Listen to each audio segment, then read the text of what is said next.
السلام علیکم جی، میں ہوں ضیاء بلوچ۔ امید ہے آپ خیریت کی بہترین حالت میں ہوں گے۔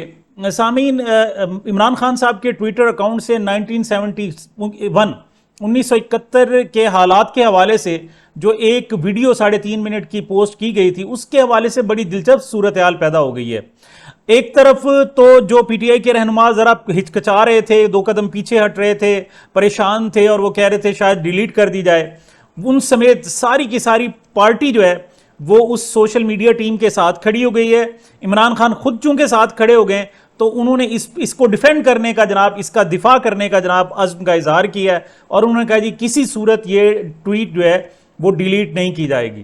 دوسری طرف حکومت نے بھی پتہ پھینکا ہے جناب، وہ کہتے ہیں نا حکومت بھی بھی انتظار میں بیٹھے ہوتے ہیں کہ کوئی نہ کوئی چیز نظر آئے۔ جب یہ تھوڑا سا ڈیفینڈنٹ ہوئے تھے جناب، 2 قدم پیچھے ہٹے تھے، تو انہوں نے چڑھائی کر دی تھی۔ انہوں نے کہا جی یہ تو 9 مئی سے بھی بڑا واقعہ ہو گیا اور اس سے تو پھانسی ہوئی ہو، اب تو جناب کوئی بچنے کے امکان، بالکل چڑھائی کر دی تھی۔ اچھا، اور یہ آہستہ آہستہ 1 قدم پیچھے ہٹ رہے تھے۔ اب جناب صورتحال یہ، انہوں نے کہا جی نہیں جی ہم نہیں ڈیلیٹ کرتے، تو اب یہ پھر دوبارہ منت ترلوں پر آ گئے۔ مصدق ملک صاحب ہیں، وفاقی حکومت کے وزیر ہیں، مسلم لیگ نون کے اہم ترین سیاسی رہنما ہیں، انہوں نے باقاعدہ اب پریس کانفرنس کر دی ہے اور انہوں نے کہا ہے کہ جناب آپ ٹویٹ ڈیلیٹ کریں، آئیں ہم آپ سے مذاکرات کرتے ہیں۔ مطلب حالات اس قدر اس ٹویٹ کے ارد گرد گھومنے لگے ہیں کہ لوگوں کو پڑھ کر سن کر حیرانی ہوتی ہے۔ اچھا، پی ٹی آئی نے کیسے ڈیفینڈ کرنے کا جناب ارادہ ظاہر کیا ہے؟ آج پی ٹی آئی کی طرف سے سب سے بڑی جو تقریب تھی وہ کراچی میں تھی۔ کراچی ڈاکٹر عارف علوی کا چونکہ شہر ہے، وہاں جناب جو انصاف لائرز فورم کے زیر تمام وکلاء نے ایک تقریب جو ہے رکھی ہوئی تھی، جس میں پی ٹی آئی کے بڑے رہنماؤں کو بلایا ہوا تھا۔ اس میں ڈاکٹر عارف علوی تھے، شاندانہ گلزار تھی، علی محمد خان تھے، اور دیگر بھی بہت سارے رہنما تھے۔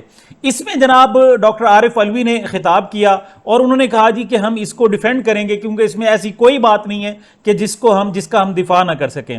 اچھا، اس میں جناب کنونشن سے خطاب کرتے ہوئے اس کا عنوان تھا اس کنونشن کا، انصاف کی، قانون کی بالادستی، رول آف لا۔ اچھا، اس سے خطاب کرتے عارف علوی نے کہا کہ عمران خان نے حمود الرحمان کمیشن رپورٹ پڑھنے کا کہا ہے تو اس میں کیا غداری ہے؟ بھٹو صاحب نے حمود الرحمان کمیشن پر پردہ ڈالا لیکن آپ نے انہیں لٹکا دیا۔ ہر سول حکومت نے پردہ ڈالا لیکن آپ نے کیا کیا؟ کبھی غفار خان کو تو کبھی ولی خان کو تو کبھی مفتی محمود کو اور کبھی بانی پی ٹی آئی کو غدار بنا لیا جاتا ہے۔ کنونشن میں سابق رکن قومی اسمبلی علی محمد خان تھے اور دیگر رہنما بھی تھے، انہوں نے بھی خطاب کیا۔ ڈاکٹر عارف علوی نے جو مثال دی وہ سقراط کی تھی۔ اس نے کہا جی سقراط پر جو الزام تھا وہ یہ تھا کہ یہ نوجوانوں کو گمراہ کرتا ہے، اور بالکل ایسا ہی الزام اس وقت عمران خان پر بھی ہے۔ عمران خان کے بارے میں حکومت اور مسلم لیگ نون والے دن رات لگے ہوئے ہیں جناب کہ اس نے نوجوانوں کو گمراہ کر دیا ہے، یہ جناب باغی ہو گئے ہیں اور ہمارے سسٹم کو نہیں مانتے۔ ہم تو سال سے جناب اکٹھے کھاتے پیتے تھے، اکٹھے کرپشن کرتے تھے، کبھی پیپلز پارٹی اقتدار میں آ جاتی تھی، کبھی مسلم لیگ نون آ جاتی تھی، تو ہم نے تو کبھی ایک دوسرے سے نہیں کہا کہ ہم آپ سے بات نہیں کرتے، اس طرح کی کوئی صورتحال نہیں ہوئی۔ تو یہ جناب آ کر اس جناب ہماری جو پرانی دکان چل رہی تھی اس کو جناب تباہ کر رہا ہے اور اس کو گرا رہا ہے۔ تو عارف علوی صاحب نے جو خطاب کیا اس میں یہی تھا کہ ارسطو پر بھی الزام تھا کہ یہ نوجوانوں کو گمراہ کرتا ہے، عمران خان پر بھی الزام ہے نوجوانوں کو گمراہ کرتا ہے۔ ارسطو کو سزا دی گئی تھی، اس کو 2 آپشن دیے گئے تھے، یا تو وہ زہر کا پیالہ پی لے یا پھر وہ شہر چھوڑ کر چلا جائے، ملک بدر ہو جائے۔ اور سقراط نے جناب اس وقت فیصلہ کیا تھا کہ وہ زہر کا پیالہ پی لے گا لیکن وہ شہر چھوڑ کر نہیں جائے گا۔ سملرلی عمران خان صاحب نے بھی فیصلہ کیا ہے کہ وہ یہیں پر مرے گا، یہیں جیے گا، جیل میں رہے گا، جو کچھ بھی اس کے ساتھ ہو وہ اس کے لیے تیار ہے، لیکن وہ کسی صورت بھی پاکستان چھوڑ کر جانے کے لیے تیار نہیں ہے۔ تو ساتھ انہوں نے کچھ تنقیدی انداز بھی کہے۔ انہوں نے کہا جی کہ اگر حمود الرحمان کمیشن رپورٹ پڑھنے پر غداری کا مقدمہ درج ہو جاتا ہے اور جناب پولیس آ جاتی ہے، قانون آ جاتا ہے، تو یہ بتائیں قائد اعظم کا اگر کوئی فرمان پڑھ لیا جائے تو اس پر تو مقدمہ نہیں بنے گا۔ بہرحال ڈاکٹر عارف علوی نے اس موقع پر کیا کہا، ان کا سٹائل کیا تھا، ذرا ملاحظہ فرمائیں۔ آپ کو یہ بتانا چاہتا ہوں کہ ہم سیکھیں گے کہاں سے؟ اگر عمران خان صاحب نے حمود الرحمان کمیشن کی رپورٹ کو کہا ہے کہ پڑھو تو کیا غلط بات کی؟ کمیشن آپ کا بنایا ہوا، کمیشن گورنمنٹ کا بنایا ہوا، کمیشن بھٹو صاحب کا بنایا ہوا، اور ایک دیانتدار آدمی جسٹس حمود الرحمان نے اس کمیشن کی